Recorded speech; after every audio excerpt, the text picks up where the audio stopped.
আসসালামু আলাইকুম। ডিগ্রি দ্বিতীয় বর্ষের শিক্ষার্থী ভাই ও বোনেরা, আশা করি সকলেই ভালো আছেন। আপনাদের যে রুটিন অনুযায়ী পরীক্ষা হওয়ার কথা ছিল, অর্থাৎ যে পরীক্ষাগুলো স্থগিত হয়েছে, সেই পরীক্ষাগুলো আবার কিন্তু নতুন করে রুটিন কিন্তু প্রকাশ করা হয়েছে। আপনারা অনেকেই জানেন না, আমি কিন্তু আপনাদেরকে দেখাই দেব এবং বিষয়টা আপনাদেরকে সুন্দরভাবে বুঝিয়ে দেওয়ার চেষ্টা করব।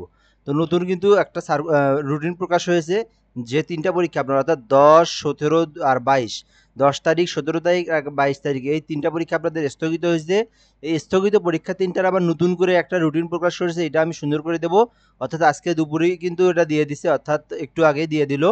তো বিষয়টা আমি সুন্দর করে বুঝিয়ে দেবো। তার আগে আমি বলে নিই, আপনি কিন্তু আমার চ্যানেলটা সাবস্ক্রাইব করে রাখতে পারেন।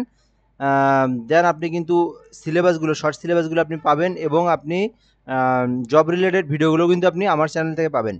ঠিক আছে? তো আমি এখানে প্রথমে দেখে দেবো যে 2023 সালের ডিগ্রি পাস সার্টিফিকেট কোর্স দ্বিতীয় বর্ষের স্থগিত পরীক্ষার সময়সূচি সংক্রান্ত বিজ্ঞপ্তি। অর্থাৎ যে পরীক্ষাগুলো আপনার স্থগিত হয়েছিল সেগুলো নতুন করে সময়সূচি দিচ্ছে আবার, অর্থাৎ নতুন করে একটা রুটিন প্রকাশ করছে। তো সংশ্লিষ্ট সকলকে জানানো যাচ্ছে যে জাতীয় বিশ্ববিদ্যালয়ের অধীনে 2023 সালের ডিগ্রি পাস ও সার্টিফিকেট কোর্স দ্বিতীয় বর্ষের স্থগিত পরীক্ষার নিম্নোক্ত সময়সূচি অনুযায়ী অনুষ্ঠিত হবে। যে কারণ দর্শানো ব্যতীতকে পরীক্ষার সময়সূচি পরিবর্তন করার অধিকার বিষয়, অর্থাৎ কিন্তু আবারও কিন্তু যদি কোনো একটা সমস্যা হয় দেশের মধ্যে, আবারও কিন্তু এটাকে চেঞ্জ করার অধিকার জাতীয় বিশ্ববিদ্যালয় রাখে। তো বিষয়টা কিন্তু এভাবে বুঝাই দিছে। তো পরীক্ষা কিন্তু দুইটা থেকেই শুরু হবে, এর আগে যেগুলো যেভাবে হয়েছে। তো প্রথমে দেখবেন যে অর্থাৎ 17 তারিখ যে পরীক্ষাটা হয়েছিল আমাদের, ছিল দর্শন পরীক্ষাটা।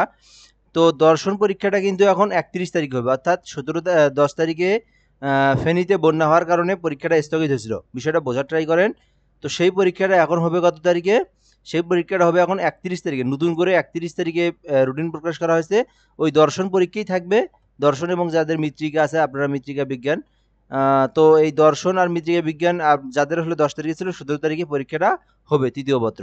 এরপর আমরা দেখব 17 তারিখে যে পরীক্ষাটা, গোপালগঞ্জে মারামারি হওয়ার কারণে যে পরীক্ষাটা স্থগিত হয়েছিল, 17-7 তারিখে ইসলামের ইতিহাস, ইতিহাস, রসায়ন, হিসাব বিজ্ঞান, এই পরীক্ষাগুলো যাদের ছিল তাদের কি হবে এখন? তাদের কিন্তু 3 তারিখে হবে, অর্থাৎ 31 তারিখের পরে 3 তারিখ, এই যে আগস্ট মাসের 3 তারিখ। তো তারপরে ইতিহাস, রসায়ন, ইসলামের ইতিহাস ও সাংস্কৃতিক চতুর্থ পত্র যাদের ছিল তাদের কিন্তু এই পরীক্ষাটা হবে। এরপর আমরা যেটা দেখবো, আরেকটা পরীক্ষা হচ্ছে, অর্থাৎ যেটা গতকাল যে ঘটনাটা ঘটছিল, অর্থাৎ আমাদের মাইলস্টোন স্কুল অ্যান্ড কলেজে বিমান দুর্ঘটনার কারণে যে আমাদের পরীক্ষাটা স্থগিত হয়েছিল, সেই স্থগিত পরীক্ষাটা কিন্তু, অর্থাৎ রাষ্ট্রবিজ্ঞান 22 তারিখের পরীক্ষাটা কিন্তু 4 তারিখে হবে। তো ভিডিওটা আপনি আগে কেটে দিয়ে না, আমি একটু বিষয়টা বোঝানোর ট্রাই করি।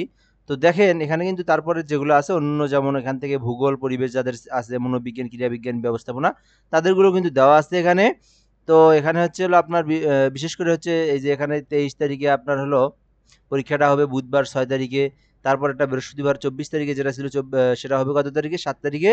এবং 26 এবং 21 তারিখে যেটা, সেটা আছে, সেটা হবে 10 তারিখে। তো এখানে হলো মনোবিজ্ঞান, ক্রীড়াবিজ্ঞান, ব্যবস্থা রুটিনটা আপনি একটু দেখে নেন, স্ক্রল করে দেখে নেন। এরপর আমি যে বিষয়টা দেখব যাদের এই যে ডিগ্রি দ্বিতীয় বর্ষের, এই যে দেখেন এখানে 3 তারিখ আর 4 তারিখ দুইটা পরীক্ষা কিন্তু একসাথে আছে, অর্থাৎ আপনার ইসলামের ইতিহাসটা আর হচ্ছে হলো আপনার এখানে ইসলামের ইতিহাস যাদের আছে, ইতিহাস যাদের আছে, রসায়ন বিজ্ঞান যাদের আছে, তাদের কিন্তু প্রচুর একটা প্রিপারেশন নিতে হবে এখানে, দুইটা সাবজেক্ট একসাথেই। তো এই জন্য বেশি করে প্রিপারেশন নিতে হবে। আমি আপনাদেরকে শর্ট সিলেবাস দেবো, আপনি আমার চ্যানেলটাকে সাবস্ক্রাইব করে রেখে দিতে পারেন, আপনাদের উপকারে হবে। তো রুটিনটা প্রকাশ এ পর্যন্তই, এটাই হচ্ছে বিজ্ঞপ্তি ছিল, আপনারা আবারও দেখে নিতে পারেন, আমি স্ক্রল করে রেখে দিচ্ছি। এগুলো হলো পূর্বে ঘোষিত, আর এগুলো হচ্ছে আপনার সংশোধিত। এই পরীক্ষাগুলো এই তারিখে হবে, আপনি একটু দেখে নিতে পারেন। সো এ পর্যন্তই, ধন্যবাদ, ভালো থাকবেন এবং অবশ্যই সাবস্ক্রাইব করে রাখবেন। নেক্সট ভিডিওতে দেখা হবে ইনশাআল্লাহ। আসসালামু আলাইকুম।